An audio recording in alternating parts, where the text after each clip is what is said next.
అన్నీ అమ్మను అడుగుతావు కదా, అన్నీ అమ్మను అడుగుతావు కదా, మరి ఆడిని ప్రేమించేటప్పుడు అడగాలి కదా, చెప్పాలి కదా. అమ్మా ఒక అబ్బాయి ప్రపోజల్ చేశాడమ్మా, ప్రపోజలేనా, ప్రపోజల్ పెట్టాడా, నీ మొహం పెట్టాడు, కోపం వచ్చింది నా ఇలా తిట్టేస్తాను నేను. అమ్మ వద్దమ్మా, వద్దు తల్లి, వాడి గురించి నేను విచారించానమ్మా, వాళ్ళ బ్యాక్గ్రౌండ్ మంచిది కాదంట, అయినా మనకెందుకమ్మా చర్చికి వెళ్తున్నాం తల్లి, దేవుడు మంచి బిడ్డను, దేవుడు సిద్ధపరిచిన బిడ్డ కాకుండా నువ్వెందుకే చూసుకుంటావు అంటే, సరేనమ్మా నేను నీ మాటకు లోబడతానమ్మా అనే తల్లులు ఎంతమంది ఉన్నారు.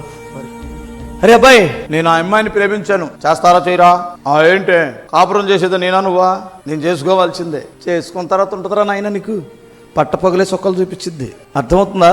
ఎవరి సలహా తీసుకుంటావు, అమ్మా నాన్న సలహా తీసుకుంటావా, తీసుకోండి అమ్మా, తీసుకోండి నాన్న, దేవుడు మిమ్మల్ని దీవిస్తాడు. దేవుని సేవకుల సలహా తీసుకోండి, దేవుడు మిమ్మల్ని దీవిస్తాడు.